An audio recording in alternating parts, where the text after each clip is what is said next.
Good morning, everyone. I am Marquis RV2, one of your reporter about the behavioral modification approach. Um, what is behavioral modification approach?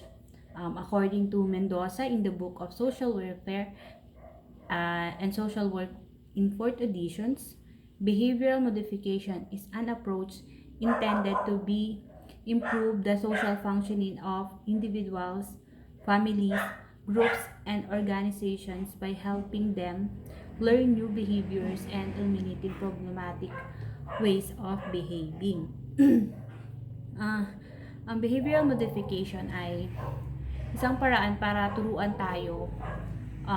ng mga tao ng mga bagong ugali. At yung mga dating masasamang ugali yung masasamang asal ay alisin na sa atin. Ito rin ginagamit upang mapabuti yung kanilang pakikisalamuha sa lipunan at maging sa mas maayos ang kanilang pakikipag-ugnayan sa iba. Next is ang theory daw na ito, the approach is based on behavioral theory. They lay premise of which is the people repeat behaviors that rewarded and abandon behaviors that are not rewarded or for which they get punished. Yung approach na yan ay batay sa idea ng yung sa behavioral theory na ang tao daw ay mas ginaganahan na gumawa ng mabuti kasi may reward yon at mas nililesen or inaalis na nila yung mga masasamang gawi or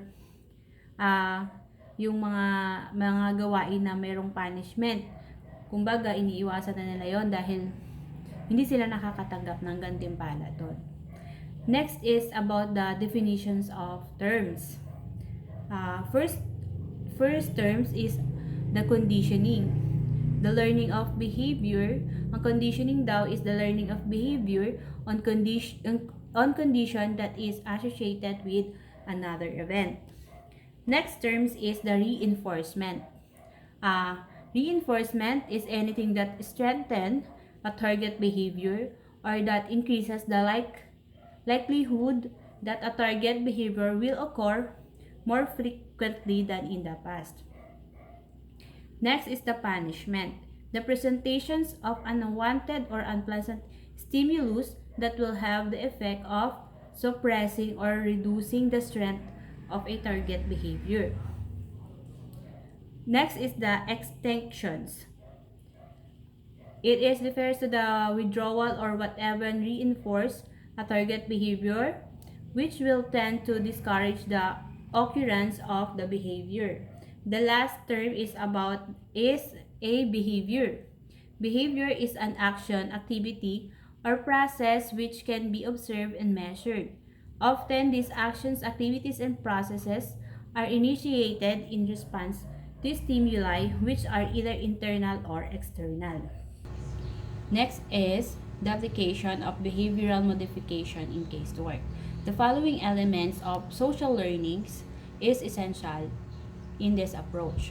The first element is the target behavior. Dito sa target behavior, ang nakapokus ito sa pagbibigay ng interventions. Kaya mahalaga na malaman kung aling behavior ang dapat palakasin or dagdagan or hinaan o bawasan sa halaga or tagar o lakas nito. Kaya ang pamamaraan ay nagbibigay diin sa pag-observe, pagkolekta ng mga datos at maingat na pagsukat bago at habang at pagkatapos ng interventions. The second element of social learning is the antecedent behavior. Tumutukoy naman ito sa mga bagay o pangyayari na naganap bago ang particular na ugali or problema sa behavior ng isang kliyente. The last element is the consequent behavior. Dito naman, ang kilos o pangyayari matapos lumabas yung problema sa pag-uugali. Halimbawa, doon muna tayo sa target behavior. Dito, sa target behavior, pinag-aaralan pa lang natin yung mga behavior ng isang individual. At, kumbaga, napansin natin dito na hindi siya nakafocus sa kanyang pag-aaral. At ito, yung behavior na yan, ay nakikita natin dapat palakasin. Kumbaga, sa target behavior, doon mo ina-assess or ina-analyze kung anong target na behavior yung dapat palakasin sa isang individual. Sa antecedent behavior naman, dito naman tinitingnan yung behavior na kung ano yung dahilan. Bakit siya, hindi, kunyari, sa isang bata, ang problema is hindi siya makapag-focus sa school. Yun yung tinatawag na target behavior, yung hindi siya makapag-focus. Sa antecedent naman, ay parang dito, inaano yung dahilan kung bakit hindi siya makapag-focus. Or katulad nung sa estudyante nga, hindi makapag-focus. Ang dahilan is yung sa cellphone, yung maingay ang paligid, at kung minsan ay yung kulang sa tulog. Yung sa third element naman, yung sa consequent behavior, ay ito naman yung maaaring resulta ng isang behavior. Or katulad nga nung sa estudyante, kapag hindi siya nakapag-aral, hindi siya makapag-focus dahil sa mga reasons na maingay yung paligid, or kaya naman ay lagi siyang nagsa-cellphone, ang magiging resulta nito ay mas bababa yung grado ng isang bata or ng isang estudyante. Next is the worker use of behavioral modifications. Involves attention to certain procedural details. The first is the initial socialization. Dito, ipinapaliwanag ng mga practitioners ang mga hakbang nila na sa pagpapabuti ng behavior at ipaliwanag sa client kung paano ito gagawin at ganoon na rin ang mga importanteng bagay tungkol sa pagbabago. Next is the contract. Yung contract ay isang kasulatan kung saan nakasaad yung mga bagay at dapat tutukan or gawin ng isang individual para sa kanyang pagbabago. Ito ay mas malinaw kaysa sa walang kasunduan dahil nagbibigay ito ng linaw sa mga bagay at sa mga proseso ng pagbabago. Ang kasunod dito ay yung the commitment ng kliyente. Dito, ang kliyente ay dapat makipagtulungan ng buong buo sa gagawing pagbabago. At dito, mas mapapalakas pa ang pagsunod ng kliyente sa kanilang hakbang sa pagsusuri at ganoon na rin sa pagbabago.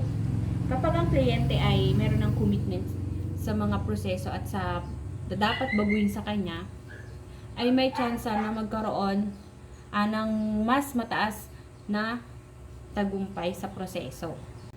Sa pagsasagawa ng mga proseso sa behavioral modification approach, may mga roles na sinusunod ang mga social worker. Ang una dito ay yung direct modifier. Dito ang worker ang agent of modification na kung saan gumagamit ito ng iba't ibang techniques katulad ng pagbibigay ng papuri o positive feedback para palakasin ang behavior ng isang bata or lalo pa siyang sumunod sa mga tuntunin. Next is the behavioral instigator. Kung baga, ang worker ang nagbibigay ng impluwensya sa isang client at ito rin ang nag-uudyok para baguhin ang ugali nito or niya. Katulad ng bibigyan mo siya ng gantipala tuwing makakagawa ang kliyente ng tama para mas lalong ma-encourage na gumawa ito ng mas mabuti. Last is the teacher. The worker teach behavioral modification techniques in the client. Ganun na rin sa magulang at sa mga related professionals at sa iba pang mga professionals. Next is the sample case of our report, and Mr. Ribamonte will be the reporter of this. Thank you and have a good day. Good morning everyone, my name is Reniel F. Ribamonte and this is the sample case of our group report. The title of the sample case is The Case of Joel. In this case, Joel is 16 and was admitted to the government's rehabilitation center for drug dependence, which is also known as the RCDD, after being detained for 3 weeks and at the city jail for violation of Section 8, Article 2 of RA number 6425, which is also known as the possession and use of prohibited drugs. His father, Rodolfo, which is 43, a high school graduate, and a tailor, was able to obtain a court order for suspended sentence and transfer of custody of Joel to the RCDD Center for training and rehabilitation over a period of 6 months. He has been previously apprehended 3 times for bag snatching but could not be criminally charged because he is a minor. The client is the third of the four children which ages 21, 20, and 16 and 15 of Rodolfo and Elisa. The latter died when Joel was 7 years old, resulting in the children being separated from each other and left in the care of paternal relatives. Joel was left in the care of a paternal aunt who was living in another city. At the age of 12, Joel started to have friends who spent most of their time in the streets and began using prohibited drugs, specifically marijuana and shabu. When Joel was 13, Rodolfo took all his children back and settled in their own place near the house of their paternal grandparents, who sometimes provided financial help to help the family. Joel continued using prohibited drugs with street friends and got involved in bag snatching so he would have money for smoking, drinking, gambling, and drugs. Joel dropped out of high school after completing the first year to work in a gambling house in order to earn money, which he used for drinks and drugs with his street friends. He said he tried many times to stop doing these bad things, but could not say no to his friends, and he knows his father disapproves of this, and says he longs for his father's approval and affection. He also thought that he is no longer important to the family, but he realized that he was wrong because they visited him regularly when he was detained in jail, and his father exerted effort to have him transferred to the RCDD. Joel said that this being in the new center now gives him the chance to correct all his past wrongdoings, which cost his family, especially his father, a lot of suffering. He wants to get well so that his father will be proud of him and he can be of help to his family. He is aware he was a pending police case and he understands that he has to behave and show positive progress so he can be released with a clean record. He is afraid of the implication of a police record. Joel admitted having engaged in fights with other inmates in jail where he was detained previously because the other inmates teased and made fun of him. He confirmed a police report that he is short-tempered, has difficulty submitting to authority, and has little regard to the rules and regulations. Though he admitted that he finds it difficult to be tolerant and control his temper. He has, however, been able to get along well with others in the center. After 2 weeks, he has adjusted to his new environment. He observes the rules and does his assigned tasks. Although he thinks the staff is very restrictive and controlling, he stressed that he was trying to do well as he has come to a realization that what he did to his life in his cravings for independence was not acceptable. He now wants to compensate the love and sacrifices of his father by changing his ways. He displayed some insight into his behavior and seemed sincere in his expression of his desire to change. He promised to use the chance now given to him to do this. He admitted, however, that there are moments where he again feels a cravings for drugs, but he diverts his attention to more productive activities. Sometimes, he said, escaping the center sometimes enters his mind.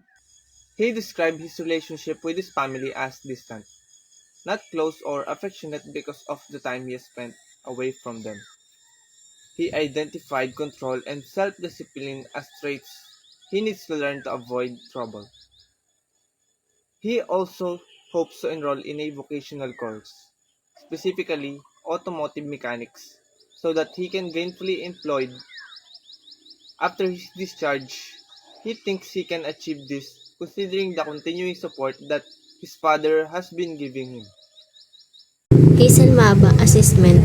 Number 1. First, about the implication of the police record, he was pending case for snatching and illegal use of prohibited drugs of substance.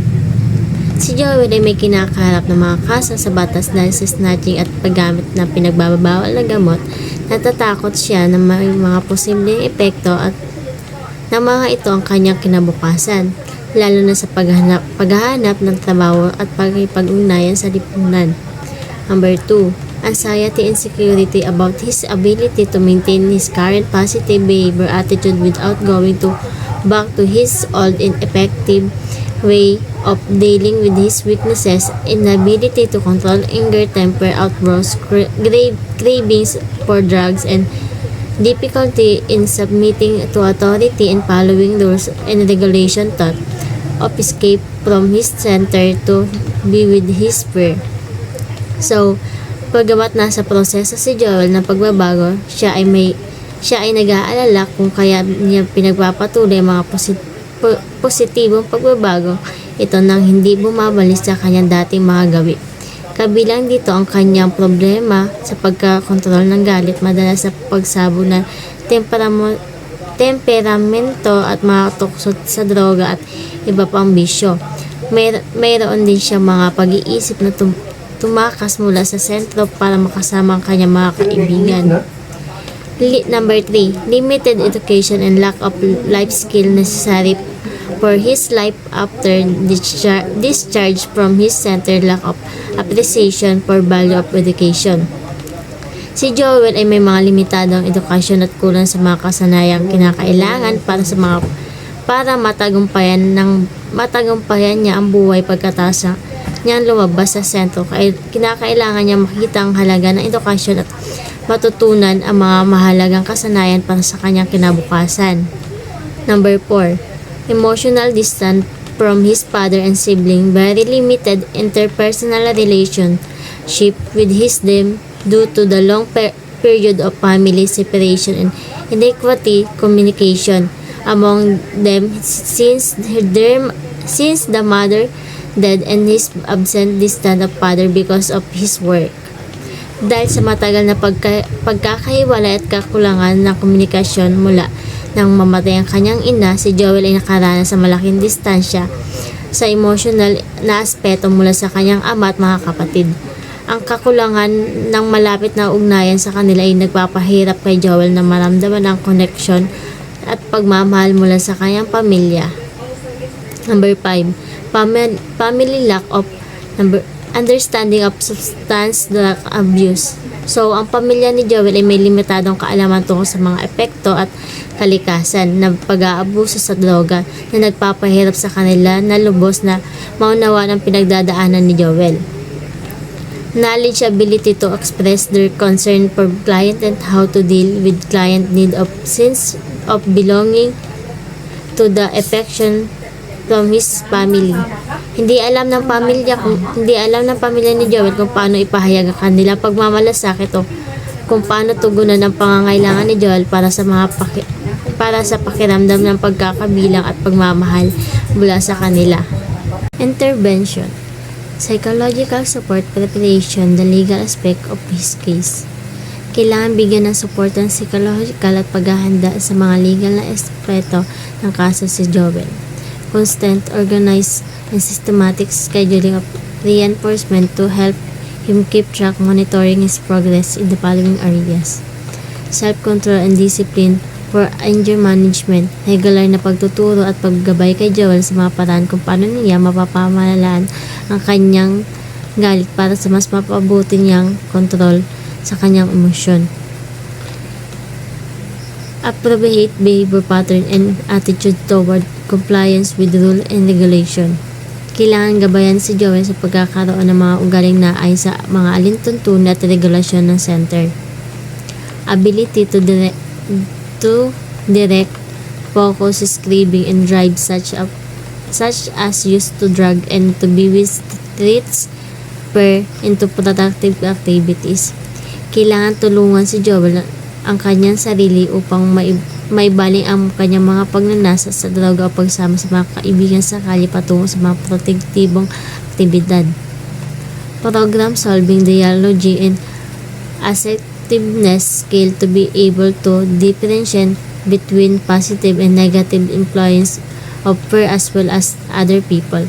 Pagbibigay ng mga session na tutulong kay Joel na matuto makipag-usap ng maayos, maging mas matatag sa kanyang sarili at matuto makilalanin ng mabuti at masamang impluwensya ng ibang tao. Supportive and cooperation of center staff and his family is constantly directing him toward to strict implementation of the rehabilitation program.